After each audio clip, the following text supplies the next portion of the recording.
Wow, there's a lot of people here. That's really nice. I've been doing photography for basically 42 years. I taught 30 years darkroom photography in high school, and I also did about 10 years of digital photography in high school. Some of my students are actually out in the audience. First slide, please. This isn't mine. This is Richard Avedon. I figured I'd start at a high note and then I'll get to my work. The thing about Richard Avedon is he is doing a famous person. I don't do that. He is doing background that is paper background. I don't do that either. Everything is in sharp focus. Everything looks like a photograph, all of which I don't do. The other thing is, there's an elephant in the room. Next slide, please. And I don't know if you know this from Le Petit Prince. It is not a hat. It is an elephant in a snake. And then down here we have Art Kane. Now this is closer to the type of work that I do. There's shadow and there's things that are fading off into shadow. But Art Kane also includes the snake in his work. And I really don't like that. Next, please. Reason I don't like that, part one. This is Jeffrey Catherine Jones, and it sort of encapsulates a story. When I was about 8 or 9, I was up north with my father, and he said, I said, I want to go swimming. He said, sure, go on. And he stayed at the campsite, and I went swimming. And I was swimming, and I came up, and there was a snake right here. And so I went underneath the water, and I swam as far as I could, and I came up, and the snake was right here. And I went underneath the water and I got away and the snake went the other way and I came up to my father and I'm out of breath and I'm scared. And I go, there was a snake. It was right here. And he goes, was the body above the water or below the water? Because if it was above the water, it means it was poisonous. If it was below, that means it's this type of snake. And I'm going, I don't know, like that. So that gives you a little bit of background about, my father's parenting skills. Anyway, next, please. I decided, let's not talk about snakes anymore. So I did this image, and this is an image that I did. And then a friend of mine came up and said, wow, it was really, really clever of you to put 2 cobra heads in the butterfly. And I go, I didn't put 2 cobra heads in the butterfly. And he goes, oh, okay. And I go, so it follows me around. So next slide, please. You might as well go for it. So this is a couple of photographs that I've done, not live snakes, too much.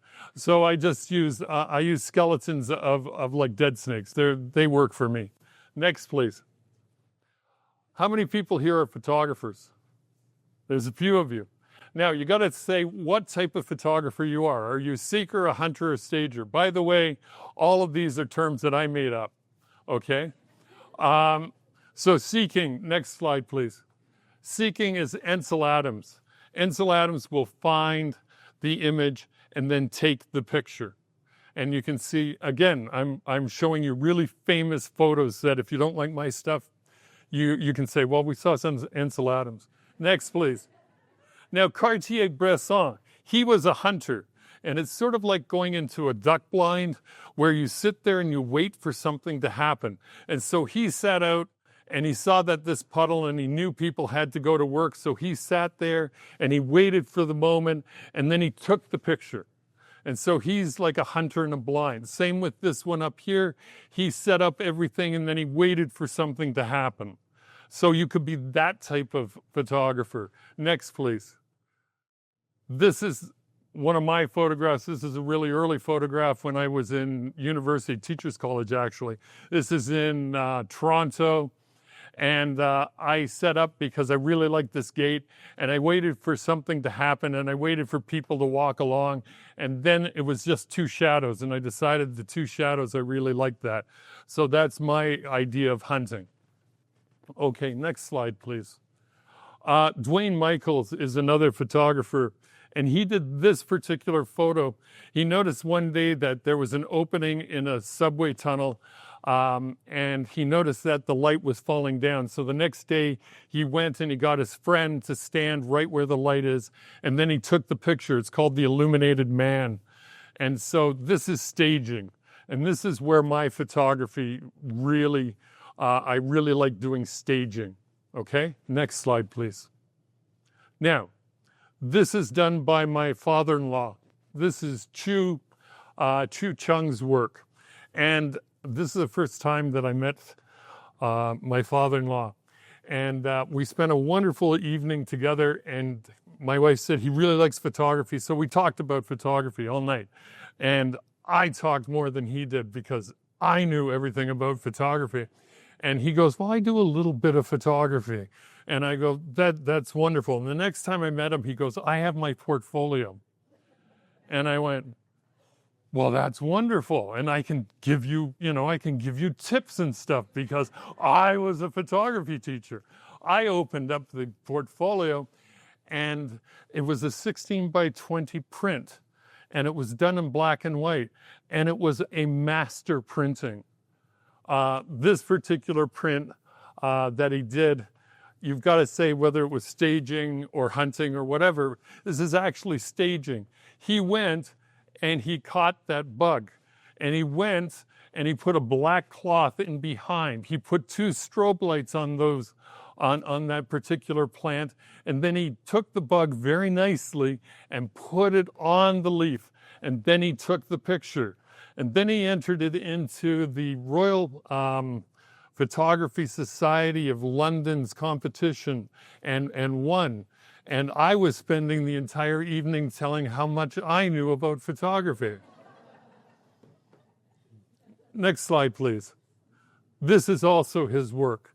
And he had to climb a train trestle in the middle of the night with a medium format camera in Africa, in Ghana, Africa, and he took the picture and he made sure that he dodged and burned all the rails so that they would show up. And I'm going, I feel really, really intimidated. Okay, next slide, please. Now, both of these are my slides. Both of these are my prints. One is black and white, one is digital. Black and white darkroom. This is outside of Beijing at the Forbidden Palace, I guess it is. And this is a hunting one where I sat there and I waited for this guy to move over so it was right there, and then I took the picture. I had set everything up, but it was boring before that guy came into the frame. And then I took the picture. But you don't have to go to Beijing to do interesting photographs. This is the Hamilton Beach. This is Confederation Park. It's basically the same photograph. And I waited for a couple of people to come over the hill, and then I took the picture. And then I got the picture back, and this is the beauty about digital.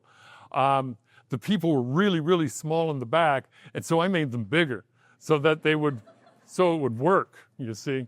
So those two are what you can do, and you don't have to go. You really don't have to go abroad, but it's fun to travel. Next, please. Early works and influences. Frazetta, when I was 12 years old, I got Frazetta books, and we all copied Frazetta pictures. And I wanted to be an artist. I didn't want to be a photographer. I didn't do any photography when I was younger, but I wanted to be an artist. Next, please. Also, it was the 60s, and Batman, always climbing up the side of the hill, and it was flat, and then the special effects was that they took a couple of fishing lines and they held the capes up with fishing line to give you that idea. And then we have Star Trek. Every time they had a picture of the guest woman, they put Vaseline on the lens, so it was all romantic and stuff. And I'm going, I'm learning. I'm about 8 years old, but I'm learning. Oh, and every time you went into the villain's hideout, it was always on a slant. How many people remember that? There's got to be some people who remember that, right? It was always on a slant. And it turns out, years later, I learned that it was called a Dutch angle. There was an actual name for that. But it was just no wonder they're evil. They're always slanted. Next, please. Early influences, art history. This is Saskia by Rembrandt, and this is Cassidy by me.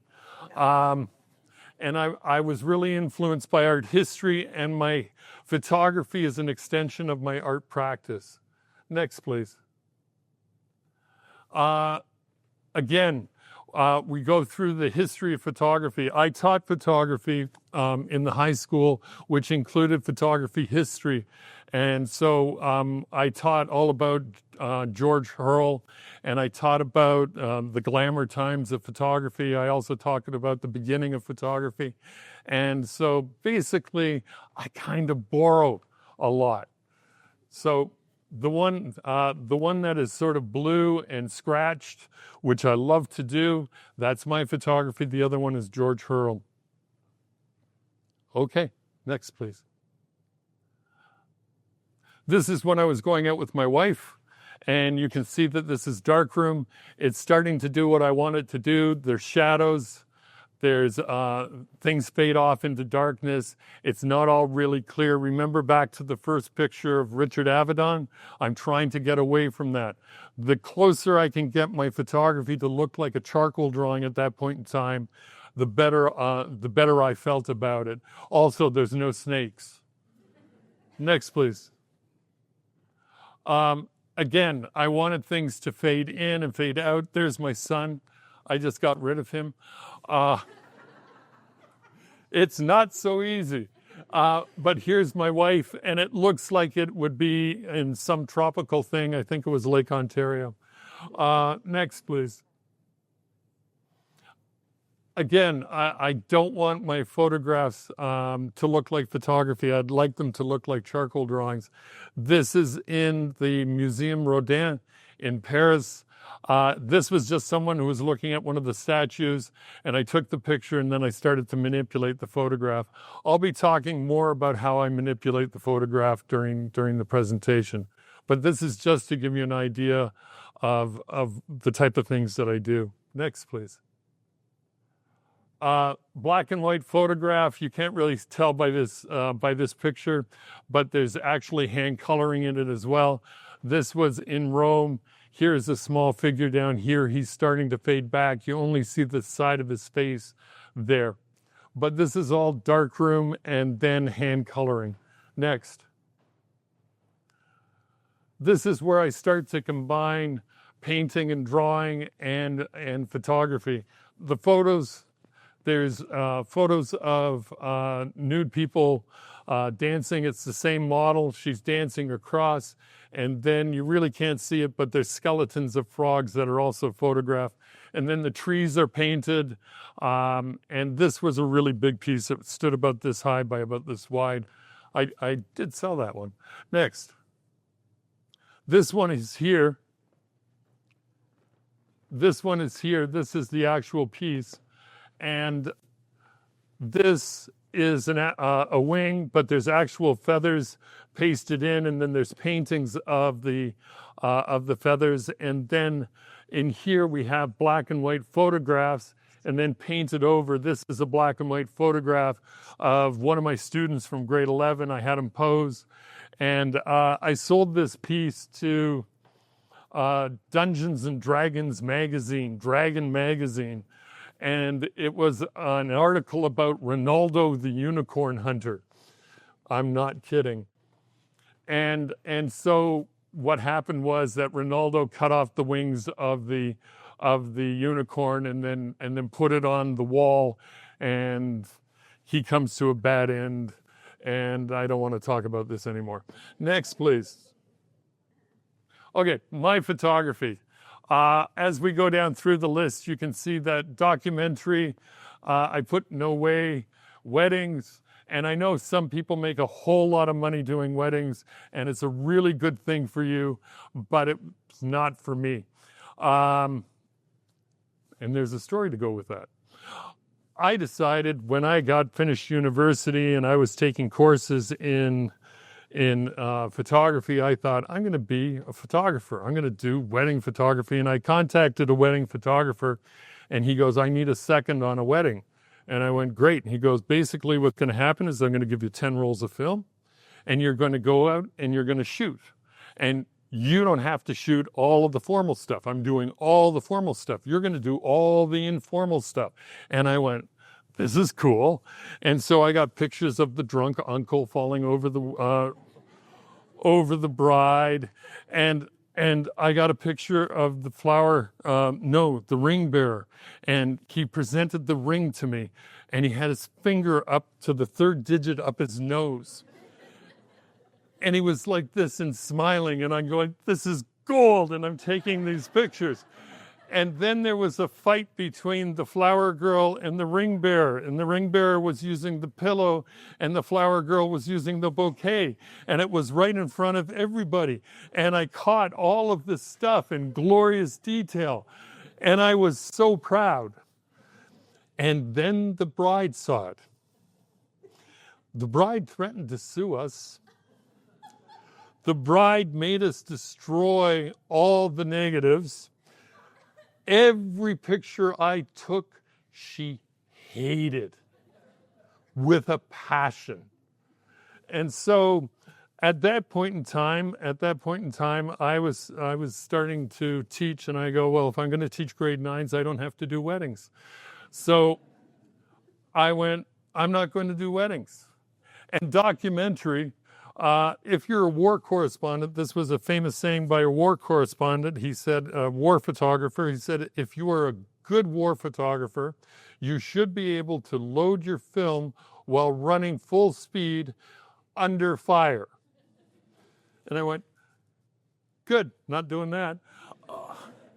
So you can see down here, conceptual art, double check, abstract art, check, portraits, check, landscapes, a whole bunch of things. Sports, no. Okay, so next one. All right, now, I wanted to find something that was so far from wedding photography, I chose this piece. I was learning how to do digital photography, and I was in class at Mohawk College, and they said, bring in a picture of someone that you know and do something with it. And so I had my wife scream. And so I took pictures of my wife screaming. And you've got to understand, the star of the class was this man who did a lovely picture of Peggy's Cove, and he put tiny little frames above Peggy's Cove, and he put all the grandchildren's faces in the frames, and I did this. People avoided me in that class.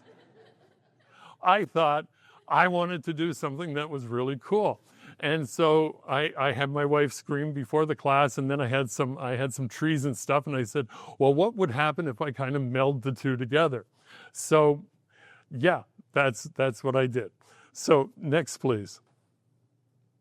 This is a really important picture when I was starting to learn how to do digital photography. I think it was a sparrow. It ran against the window of our house, and it fell.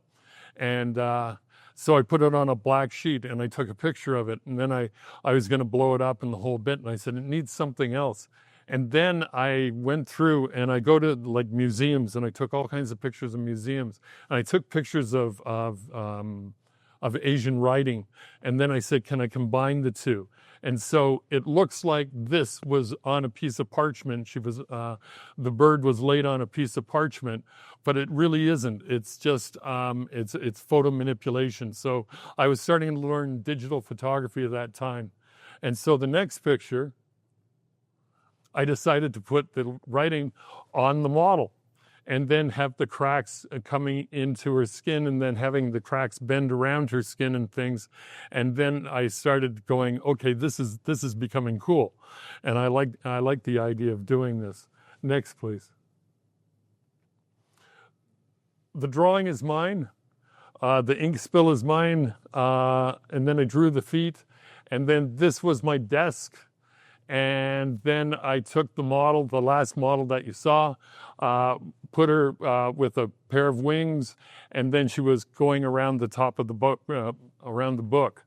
And so I was quite happy. This is really early on doing digital photography. Next. Then she had to wash her feet. And so she's not there. I did the background separately from her. And then I put the fall, I had to get it to bend around the figure and fall on her and then splash off. And so these were really early Photoshop experiments. Next. This is a friend of mine, and I wanted to do, he's got a great face. I love people with craggy faces and stuff. And as I get older, I used to draw them all the time when I was in high school. All these old men that, and now as I get older and my friends get older, we're starting to look like those people. And so I ask people to pose for me that I find interesting. I love photographing dancers. I love photographing artists. And I really like this. And he's looking at me like, because there's none of this there. It's just the stare. And I'm going, pretend you're mad at me. And he's going like, oh, are you kidding? And some people really react well. He reacted well.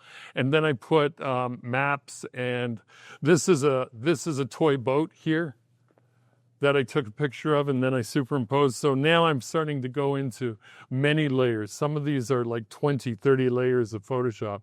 Next.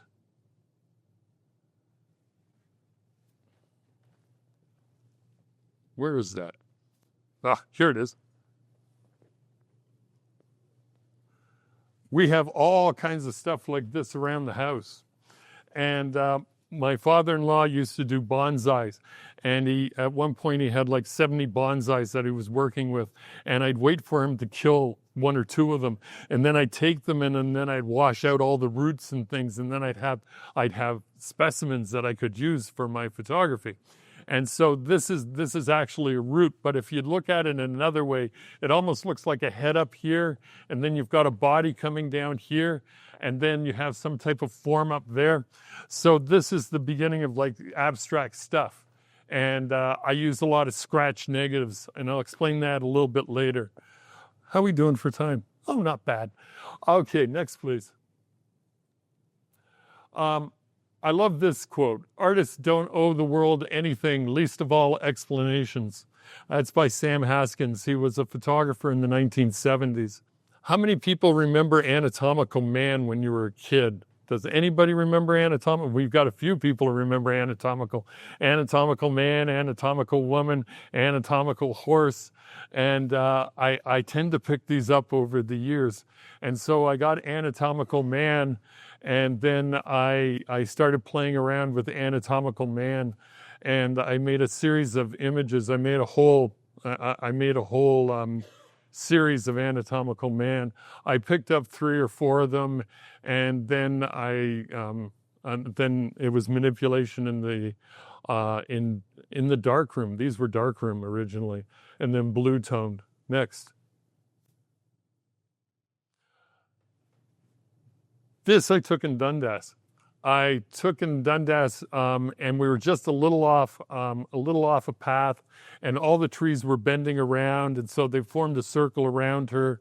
And this is pretty well a straight shot because I entered this into a contest. TVO had a photography contest. There was 1,500 pieces entered, and first and second got really good prizes, and third you got acknowledgement. I got third. This is the story of my life. I got third. The other people got like cameras and lenses, and I got third. Anyway, out of 1,500 though, that's not bad. So anyway, she was semi-nude, and jogger came along, and this is fairly high up, and he almost fell off the path when he saw what he saw. Next, please. Angels. This is a series of works that I did. This is done in darkroom, and this is just a little bit of darkroom trickery. I wanted her to seem like she was floating, and so I got a really long cloth, and she was standing on the edge of a platform, and then I just let the cloth fall, and then the cup is floating here, and I just darkened everything in the darkroom so it looked like she was floating. And that was the start of the angels. And this was a girl who was in grade 11. I said, here, have a cloth, stand there. I'll take pictures of you. Next. Similar type of idea. This is black and white darkroom photography. And then when I got it done and I did a sepia tone, and then I painted blue watercolor and yellow watercolor on her. And I used this for Christmas cards one year. She really looks pissed off too. I like that because she didn't want to do this. And I'm going, you go stand over there. And she's like, "Argh." And I go, yeah, perfect. And I took pictures of her. Next. Then I started doing these. And I painted about 5 of these. And this is one because I wanted to do angel wings, and I wanted really big angel wings. And I saw the Victoria's Secret angel wings and stuff, and they cost like $3,000. I found a place where I could buy them, and they were like $4,000. And I went, yeah, not getting those. And so what I did was I started doing paintings. And this is in black and white, acrylic, and then there's charcoal in it, and then this was the smallest one, and I took it out into a forest. I pinned it up. Then I had the girl stand in front of it. Then I took the picture. This is in black and white, dark room, and then it was sepia toned. And I always did the sepia toning at school because if you do it at home, it just reeked the sepia tone at that point in time. The chemical, it was awful. It smelled like rotten eggs. Every time you did sepia tone, it smelled like rotten eggs. So all of that was done at school. Next. Now this is another wing. This is a painted wing coming down here. And then this is the model here, and she's lying down. So it's all lying down. And then I was up about 8 or 9 feet on a ladder, looking over, trying to keep my balance while taking the picture, because it's not nice to crush your models. It really isn't. And then what I did was that I took another negative of trees and I put it in the same negative, and then I put it up into the enlarger, and then I shone both of them through, and then I did sandwiching of negs. This is all before Photoshop. It was really easy to do in Photoshop, but before that, you had to sandwich your negs. And then I thought it'd be a really good idea to put 2 or 3 or 4 negs in the enlarger, except you couldn't get the light through that much density of negatives. And so what I did was I took the 100-watt light bulb that was in the enlarger, and I replaced it with a 500-watt photo flood. And it's amazing, and it worked for a while until it started to melt all the negatives together. So there were some failed experiments along the way. There really was. So next slide, please. This is another one. This one, what happened was, this is a sandwich of an egg, and this is the cloisters in New York City. We went on a school trip. I took all kinds of pictures of the cloisters, came back. I had people lie. I think it's even on this one. Yeah, she was lying down on this one. And then I took the picture, and then of her, put the 2 negs together, put it in the dark room, and then made the print, sepia toned the print, then hand colored the print. And then this one was in Photo Ed magazine, where I wrote an article about how to hand color your photographs. And so that's, if any of you know Laura Hollick, that's Laura Hollick. Okay, next. This one was fun. This is done in the darkroom, and there's 1 negative, 2 negatives, 3 for that one, which was, I use the overhead projector a lot, where the plastic sheets, and then you shone it on the model or you shone it on the background. I used that a lot, and then I put it into, I did it in the darkroom. And so this was 3 or 4 negatives before I started going into digital. Next. Then I discovered digital. So much easier because you get a real wing. This was a real wing. You get a real person. This is a mask. Then you get, I got a chicken skull, and I started putting the chicken skull inside the mask. And so I broke up the mask, and then I used the real wing, and then I combined it all into Photoshop. And then I entered this into Spectrum competition, and I got into the book, which was kind of nice. Next. Then we're going fully digital. Those are actual wings. They were shot separately. The model was shot lying down again, and then there was another background put into that. So I'm starting to go from darkroom to digital. Next. This one's called Darwin's Daughter, and the background is this one right here. I do a lot of things with scale, and what I do is I take photographs of smaller things and make them larger, and so this was the background that I used for that. She's standing there with an actual turtle skeleton, and then the wings were put on. They were real wings, and they were put on separately. So we're talking about probably about 8-10 layers of Photoshop. Next. This one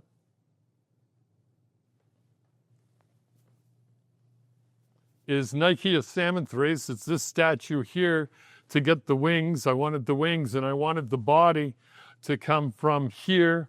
And then I took a picture of the model.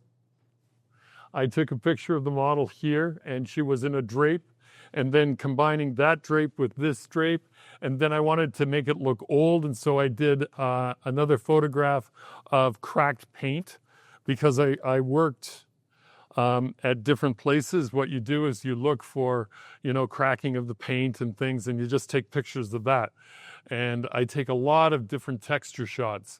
One of the favorite one is going to a dumpster, and you wait until after it's empty, and you go to the dumpster, and there's always like unidentified stuff that's on the side of the dumpster, and there's scratches, and you take pictures of this, and you take lots of pictures of it. You don't go into the dumpster, you do it from the outside, and you get all kinds of textures, and then you bring them back, and you put textures into your work. And so I do a lot of that type of stuff. Next. This one is another one where it was drywall and the paint was peeling and things like that. And then I combined it with the model, and then I combined it with the wings as well. So it's just different approaches to it. You have to be a little bit weird to be a photographer. Hate to tell you that. When I was taking photography, my first class in photography, there was a guy who was in the class, and he was a foreign gentleman, and he didn't speak a lot of English, and it was a beginner's photography class. And everybody put their work up on the wall, and he put his work up on the wall, and there was dead silence because it was masterful. And it turns out this guy had a master's degree from Budapest University in photography, and the stuff was amazing. And he was taking this course to learn English. And so I'm looking at him, and I'm looking at his work, and I'm literally drooling over his work. And I said, it reminds me of Dali. And he goes, Dali, yes, Dali. And then he goes, you come to my house. And I go, okay. And he goes, we'll have food. And I'm going, even better. And so I go to his house, and his wife is so embarrassed because he has taken all his living room furniture, and he's taken it out of the living room, and he's put it in his spare bedroom. And in the living room, he's put plastic sheets across the floor. And on that plastic sheets, he's put about a ton of sand. And in that sand, he put like clocks buried half in the sand, and he had statues buried half in the sand, and he did all of this stuff. And in the background, he had a black sheet like this, and then he had punched holes in it, and he had a huge light system in behind, so lights would come through, and he would take pictures of all of this stuff. And his wife was so embarrassed, and she goes, "Sand everywhere, sand!" And I'm looking at it, and I'm going, I came from a really conservative background, and I go, I have found my people. So anyway, next slide, please. Still life. Some of you probably saw this. I put this out on social media. This is a wolf's jaw, and I just kind of liked it for the hidden photographer. Next. Typical still life, you have light coming down. I figured out how to do the light coming down. And this is all stuff that I had around the house and set it up. It's a typical still life. But next, please. Similar type of thing. This is actually one of the cabinets of our house. And that's a little jade thing. And so you can see this is traditional still life. Next. These are found still lifes. I went to the archive building for the Hamilton Board of Education. They have an archive, and you can go in there, and it's all the stuff that was really cool that was left over from schools that were closed, like, you know, fish skeletons and cranes and weird bottles and scales. And these are just found. I found these and I thought they looked cool, so I took pictures of them. Next. Okay, I photograph things I want to paint and things I never want to paint. And I never want to paint roses, because I know people who can paint roses and they look absolutely beautiful, and it looks effortless. And I try to paint roses, it's not a good idea. And so I can photograph roses. Next. I can photograph roses. And it's a whole lot easier than painting it. And you can see that it's very soft. Remember going back to the Star Trek where you sort of get that softness to the image. I tried everything when I was doing this. This is the best one. This is the one that they tell you that doesn't make you look like a professional. And then you wait for it to dissipate, and then you take the picture, and it'll be soft around the outside, and it'll be sharp on the inside. But going to a wedding and taking pictures of people in portraits and stuff, doing this, and then going, wait, and then take the picture, it's not a good look. So then you discover that you can take your lens, your UV filter, and you can put Vaseline around the outside of it, and then it'll be soft on the outside and sharp on the inside. And you go, that's great, until you go to the sand and you get grit into it and the whole bit, and it's a mess.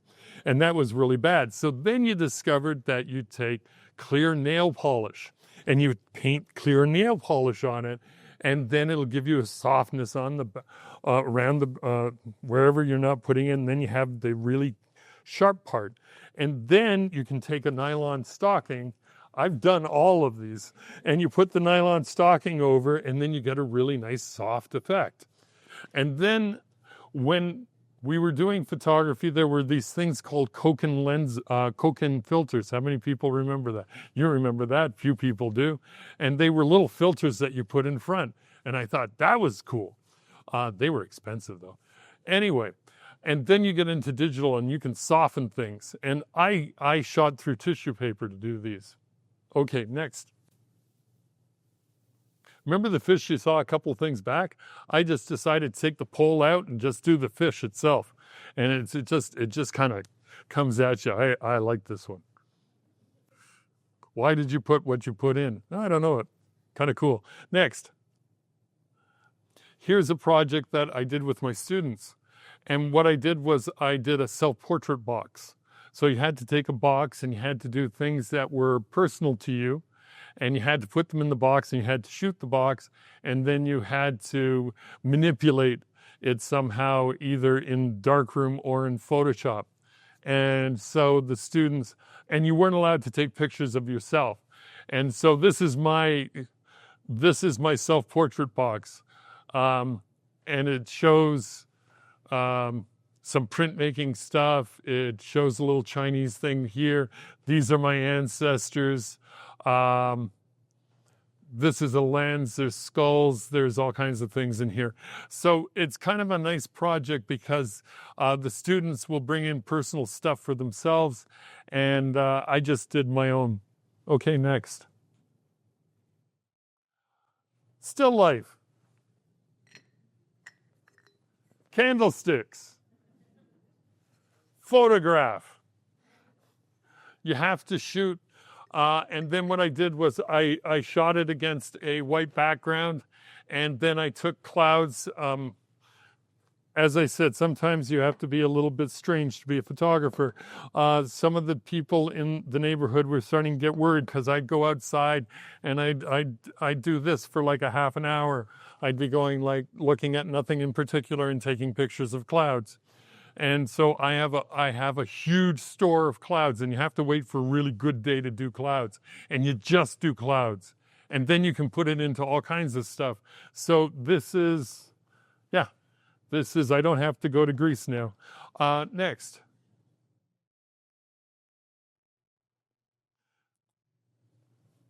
I love thrifting.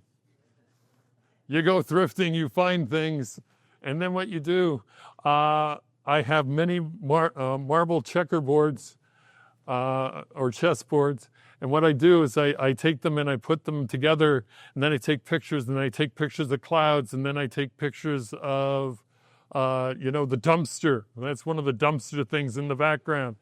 I've got some really cool ones of the dumpsters later. Next. COVID hit. Remember COVID? We were all watching Dr. Fauci.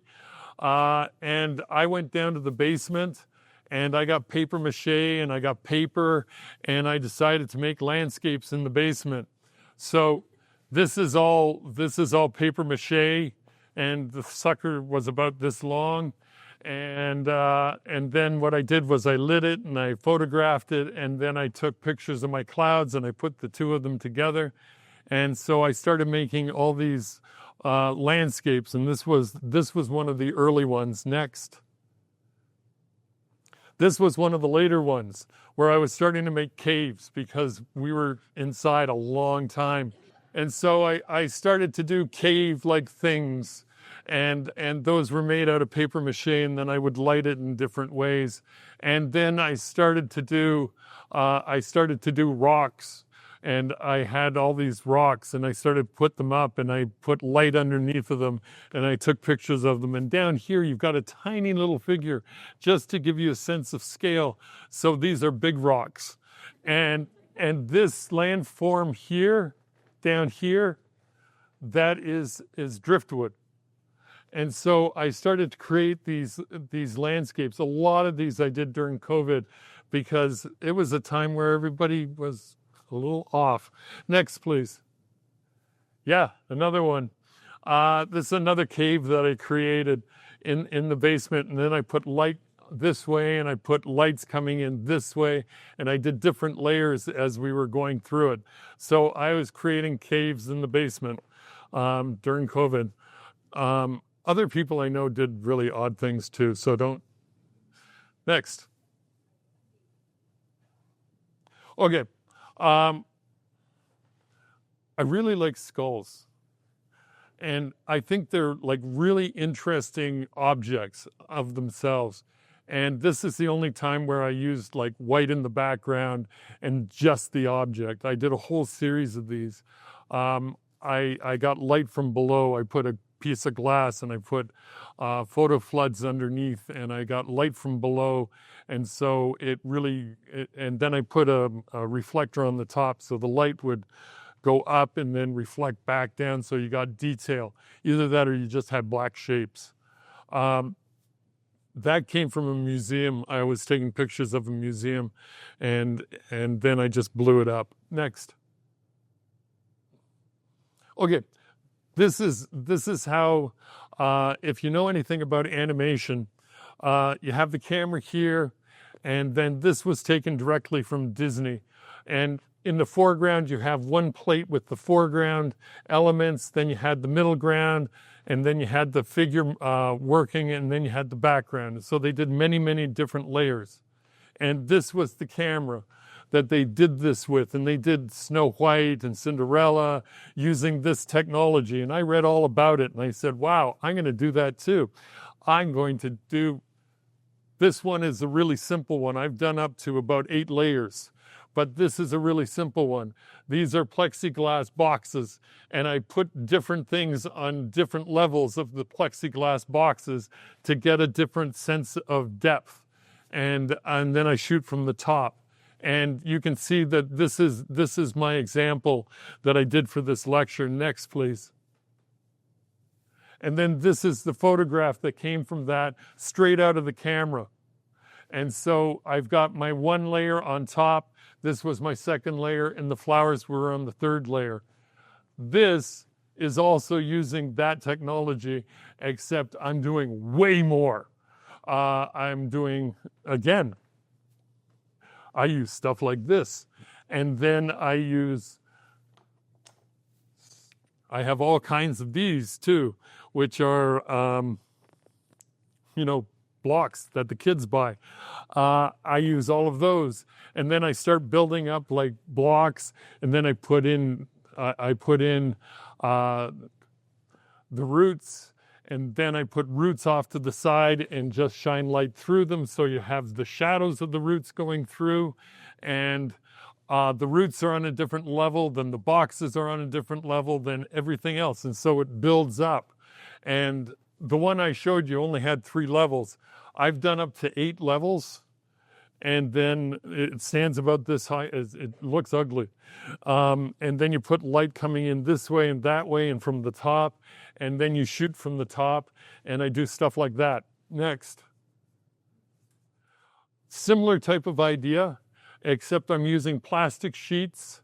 I'm using plastic sheets, and I'm using cardboard. And what I do is I'm making abstracts.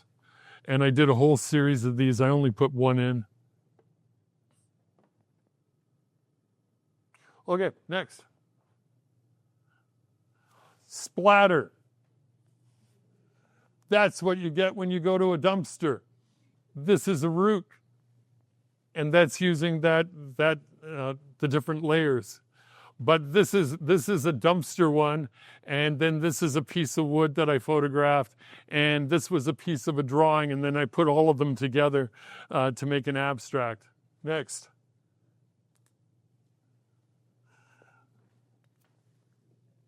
Dinosaurs. Because why not? The thing is, when I'm teaching drawing, and I was teaching to like Mohawk college students, and I was teaching to grade 10s, which were about the same. No, it's not. But I did the same type of thing because I'd go, we're going to be doing still life. And everybody go, I don't want to do still life. And then I haul out toys. And then I say, well, you get to draw toys. And then they're going, I get to draw dinosaurs? And I go, yeah, you get to draw dinosaurs. They go, I love drawing dinosaurs. And so we drew dinosaurs. And so I have a whole bunch of dinosaurs. And this was also during COVID, and I was bored. And so I started photographing dinosaurs. And so I did a whole series of dinosaur. And because of the different layers and because of the different Photoshop stuff, they look kind of fun. Next. This.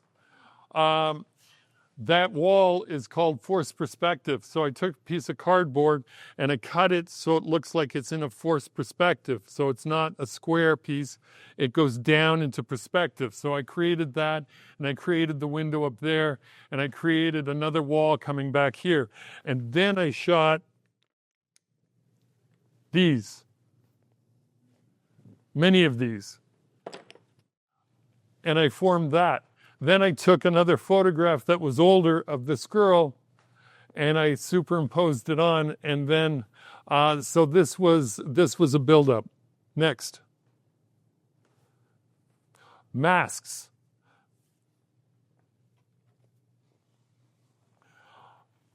You go to Dollarama and you get a nice serving plate. And then what you do is you paint it gold and you get a little frame. And you, at Halloween time at Dollarama, you get a mask. And then you put the whole thing together. And then you have some poor model wear the mask and really breathe in. I don't know if you remember that. You really had to breathe in. So you got the ribs here. So I could emphasize the ribs in the picture. And then this isn't a dumpster. This is an actual piece of art paper that I threw paint on. Next. More of the same. Next. Okay. This one. Different, same model for all the pieces, and then it's a matter of superimposing many, many layers. And so there's three different figures, but it's all the same model. Next. This one I like. Fairly simple shot, but I wanted to create the idea of a landscape behind the model. The wing is a real wing, and then the model. I don't think she really liked getting her picture taken, so a lot of the time she was in a mask. Next. That's a mask. Next. This one was fun. I shot the flame differently, separately, and then I had to figure out how to get it to bend and turn in Photoshop so it followed the contours of the face. Next. I'm using that device, many layers, and then I played around with color. Next. Yeah, there's a bunch of landscapes. How am I doing for time? Are you kidding me? Really? Okay. Anyway, landscape. Next. Oh, really pretty landscape. Next. This is a landscape. This is where I did darkroom, and then I did tissue paper over top, painted over top of that. Next. Yeah, next. Here I'm using paper, and I'm drawing first, and then I'm putting photographs over top of the drawing, all done in Photoshop, and I'm combining photography with drawing. Next. That's a nice picture. Next. I did all kinds of landscapes. Next. This is downtown. And this is when you're really manipulating photography, and I'm using the dumpster photographs to do this with. I'm giving you so many clues of stuff to do. Next. Yeah, this is just walking in the woods. And I really wanted to do simplified forms. And if you know my painting, this is closer to the type of painting that I do. Next. Lake Ontario. Next. I want to get out of this section. Next. Portraits. Yep, keep on going. This one is fun. I had her, the table is here. She had to hang her head down. I took the picture, and then I manipulated and got rid of her shoulders and got rid of everything else and put more netting from another shot over top, and then hand-colored all of this in Photoshop. Just took the pinks because the whole thing was almost green, and then I took the pinks. Next. I like the expression. Next. I do nice pictures too. Next. Studio shot, fairly high contrast. Let's play with makeup. Next. I wanted to do this with another model, and I brought out the bugs, and the model freaked. It was kind of me with snakes. It was the same with her, and I'm going, no, they're dead. I'm just going to put them over your body. And she's going like, no, like that. So I had to wait for a model who would actually do that. But there's big bugs here and big bugs here. And then this is, see all this cracking and stuff? That's a photograph of a sidewalk. Next. I'm starting to combine photograph with painting. So I did the painting before I did the photograph, and then I put the all in Photoshop. I did layers of paint on a piece of paper, and then I combined it with Photoshop. Next. Pretty picture, next. I don't always like, I want to have expression, and she was great for that. And it was just, some of the models want to come and they want to look really pretty, and I just had her, like, she just wrecked her hair like this and brought it down, and then I made her scream, and then that was after the scream, and she just went like, like, why am I here? Next. Occasionally I get out of the studio. Next. This guy doesn't know I took his picture. I just thought he looked great, so I took his picture. This person knew I took the picture. This was at one of the reenactments, and I talked to him for a while, and then I started taking his picture, and then all kinds of photographers came over, and I'm going, I hate that. This is my photo shoot. Next. We saw him earlier. Next. He was recommended because he had great hair and he looked like a Dickens character, and he was great to photograph. Such a nice man. You wouldn't guess it from that. You really wouldn't. He was a child's orthodontist, by the way. That was George. Anyway, next. I really, really want to work with getting like soft edges and found edges and then soft edges, and that's what I'm really working it with. Okay, next. That's my dad, and that's my wife and my son. Okay, that's kind of a cool place to end, but we're not. Next. Character design. Don't flip them so fast. No, go back. Character design. Can I make this in photography? So this is I love staff meetings. I love going to staff meetings to draw. I never paid attention to the staff meetings. They were talking about communication, nonverbal communication. And so I drew this picture, and then I went home and I painted this picture. And I said, can I do this here? So the next one, a politician with no mouth, odd yet appealing, and needed. So this is some of the stuff that I did from this. This is from the Fishmonger series. Next, the titles are better. Was it surgically implanted or just a hat? Fish was in fashion, And I got to say, I had students pose for these, and then I manipulated them. Next. The scholar, that was a teacher. Next. Figurative. I do life drawing a couple times a week. And so I want to do that in photography as well. Next. I did this for a magazine in Guelph. It was called, the article was called On Both Sides of the Easel. He was the model, and then I took pictures of the artist. Next. I wanted it to look like it was a Baroque painting, so I really worked on getting the really heavy shadows. Next. That's my wife. Next. More figure drawing. I want to make sure things fade, and I want to have lost and found edges. Next. Same thing. Next. Next. This one.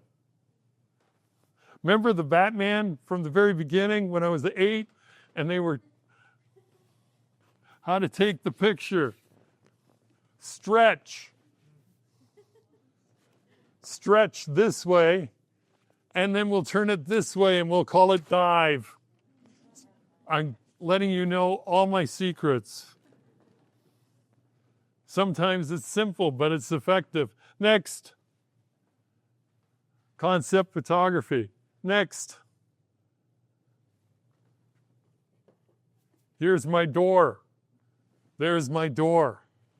And then I put a little tiny figure there, and I put a little landscape there. And I created that out of cardboard. And then I just put the door into it. Next.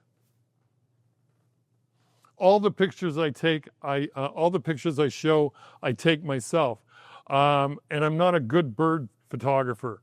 So what I do is I go to the Royal Ontario Museum where they have stuffed birds and I take pictures of them. And that's what those are. Next. Notice this design pattern here. Blocks. Next. She was sort of, she had finished animation at Sheridan and she wasn't sure where she was going to next. And so I did this sort of double self-portrait where she wasn't sure what was going to happen next. She moved out to Vancouver and got a job in animation. Next.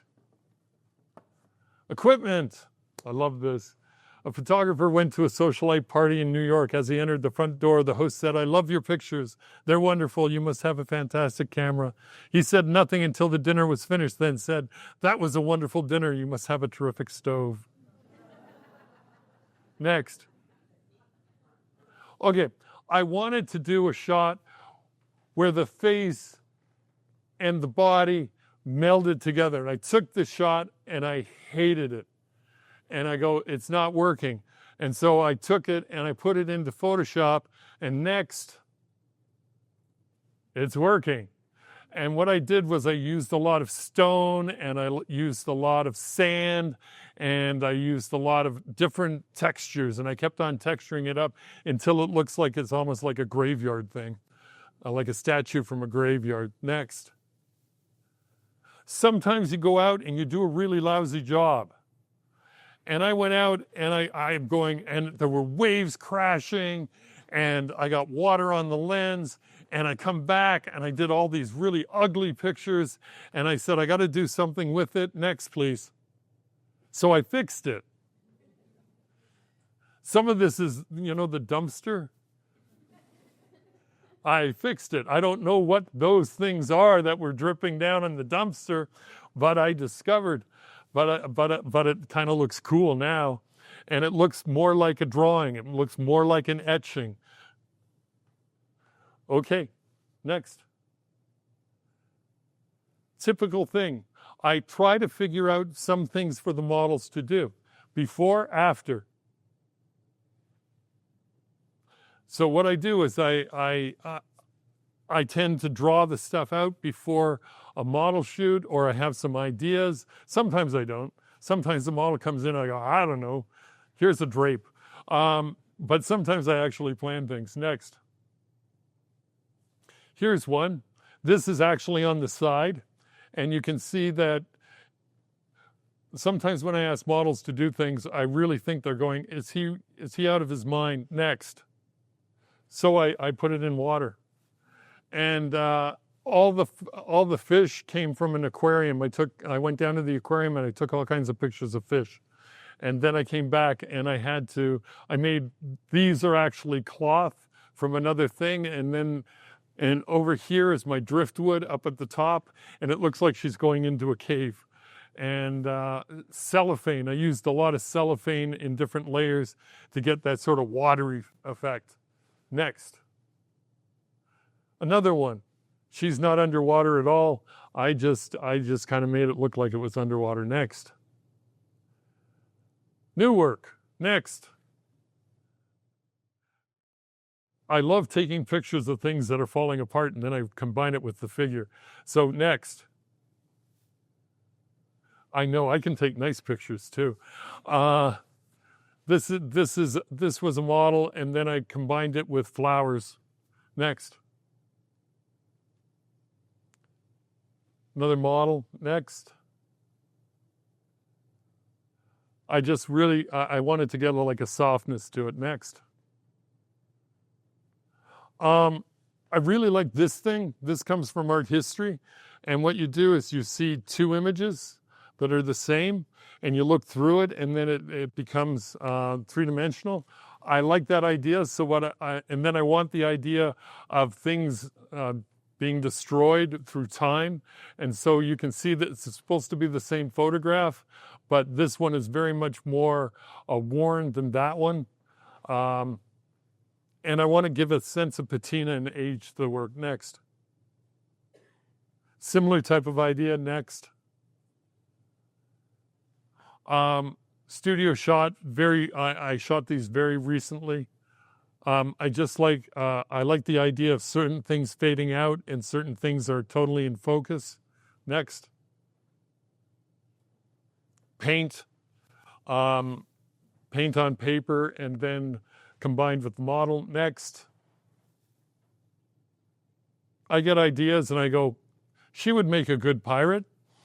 And so this one and then the next one, there you are. And so I did piratey pictures. And sometimes you just find a model and you go, I know what I want to do with this model. And I was thinking of Mary Read and Anne Bonny, I think it is. Next. I wanted Jerry to be Santa Claus for a couple of years now. I finally got him to bring the suit home, and so we had a model shoot. Next. These are interesting in the fact that this is from our old house, and we had the basement redone. And when they redid it, they did the cement, and so this is dried cement. That's all it is. And then I started working with the idea of taking these images and making abstracts. Next. This is dried cement, but it looks like waterfalls. Or a snake. Thank you. Next. It looks like a fairly normal photograph, except I wanted this person floating, so I dropped it a little bit, so it's kind of like, you know, the ghost monk type of idea. This was done in Bath in England. Next. This one as well. I would ask you to look for it, but it'd take too long. There's reflections of figures that aren't here and here, and there's no reflection for the women who are in the front. So they're like ghost tourists. And why? I don't know. Next. This is the latest thing that I've done pretty well is my friend wrote a book and he asked me to do the cover for it. It's called Dust Throats.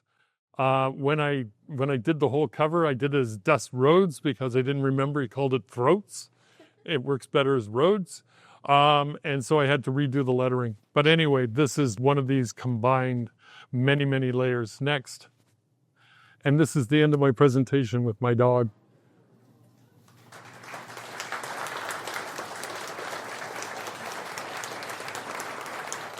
And I only went 15 minutes over. Next slide, though. Buying a Nikon camera doesn't make you a photographer. It makes you a Nikon owner. I own a Nikon. And you should look up David LaChapelle. He does some really interesting work. Now, there's supposed to be a question and answer period. 90% of the digital photography that was in this demonstration was done with this camera. It's a Nikon D300, and it's got a kit lens, and this is the only lens that I use. And so that's my camera equipment, because everybody wants to know what your camera equipment is. Okay. Any other questions? Or do you start off with a philosophical or moral or political or any idea and guide you through a series of photographs to send a message to us? No. Because there were some messages. There's things that age, right? Oh yeah, there were things that age. A lot of my photography. Well, part of the reason I'm doing photography is because it becomes a break from painting and from drawing. And when I first started photography, I was in university during the week, and then I took a photography course to learn how to photograph my paintings. I really didn't have any interest in photography at all, and I started photography in my third year university, and then I saw the first image come up in the developer, and I went, wow, this is really cool. And then I was taking art and art history, McMaster University during the week, and I was doing photography all weekend. And I did that for third and fourth year of university. And in the weekends, it was photography at Mohawk College. And I really caught the photography bug, and I love doing it. And I really like teaching it as well. So some of this is just, I want to see if I can do it. And some of it has more meaning. Some of the photographs that you saw tonight, pictures of my father, pictures of my wife, that type of thing, that's all personal. And then the other, it's sometimes you work with a model and you have some ideas ahead of time. Some of it is meaningful to me. And this is one of the reasons why it's called the hidden photographer. And I named it the hidden photographer because no one out at Dundas Valley really knew that I did photography. I do drawing, I do life drawing, I teach life drawing, I teach watercolor and that type of thing. And the first time that I showed the photography for a number of years was at the faculty show, and I said, I think this could make an interesting talk. But it follows, all of this stuff follows along with my photography. Here's me being a teacher again. This book was given to me, and it's Stephen King on writing. And I think it's a really wonderful book for creativity. And if you take out the writing stuff and you just apply art to it, it's a really, really good, and it's a good read as well. It's Stephen King. I would suggest anybody who's going into the arts, read this book because it really gives you an idea of how to be an artist. Okay, so there's my plug. Other questions? Yeah. I was wondering if you could say, maybe you can't, but the main difference between drawing and painting for you and photography. Okay, well, one of the things, when I first started doing photography, I was doing painting during the week, and I would spend hours and hours and hours on a painting, and sometimes it would work out, and sometimes it wouldn't. And then I go on the weekend, and I do a roll of film, I get the thing developed, and I could do 10 prints in an afternoon. And I went, this is so cool. I can throw out 4 prints and have 6 prints left that I can show people. And then I go back to the studio and go, I got to keep on going on this painting. I needed to get faster at painting is what the main thing was. But photography was such an outlet, and it was immediate and it was quick, and I could work at it. And the difference between, and then I wanted my photography to look like my painting. And I wanted the lost edges and the found edges. I didn't want it to look like a photograph. In fact, most of my photography really doesn't look like your typical photography. And that's why I started with the first picture. And I had that poster in my room for ages, and students would come in and go, oh, he likes this, so I'm going to do stuff like that. And I'm going, no, that wasn't the idea. I put it up there so to remind me, A, I hate snakes, and B, I don't want to do that type of photography. Yes? How did you get the idea to make the paper mache landscape? Like, they turned out so cool. Like, how did you actually make them, and where did you get that idea? I've never seen or heard of anything like that. Thank you.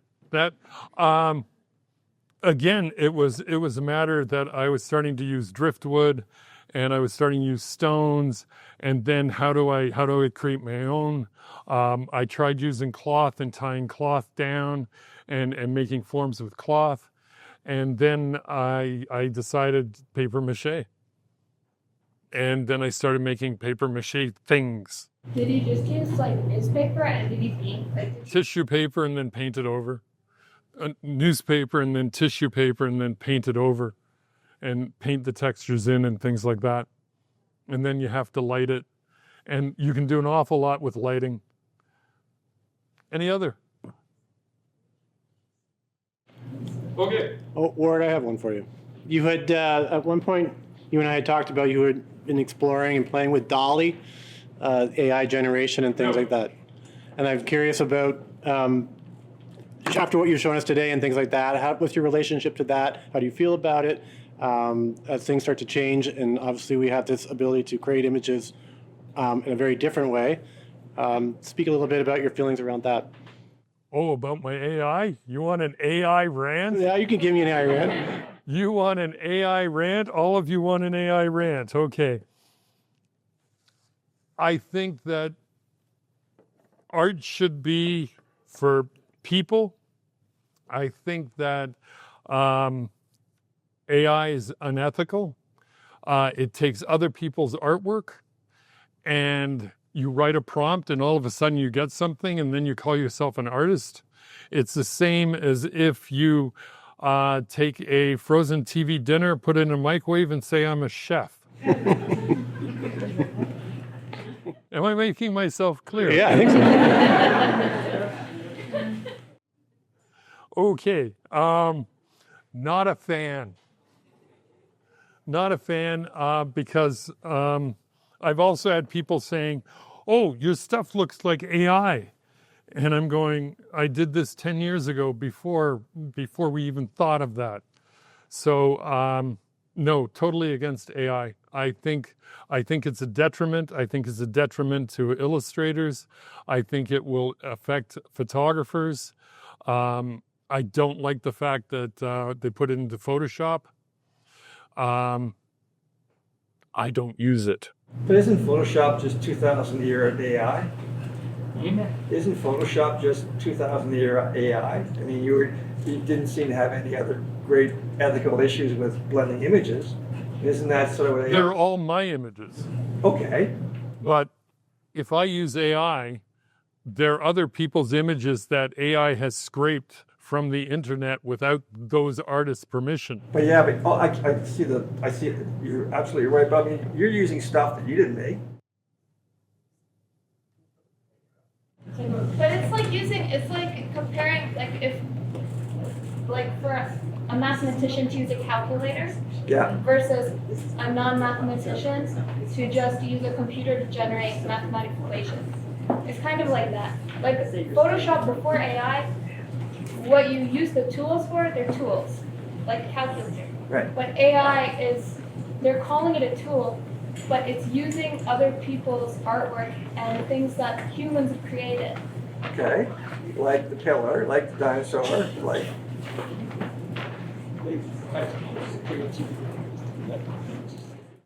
Oh, there's a... All of a sudden, this is getting a little bit heavy. I came here tonight to show you photographs of dinosaurs, folks.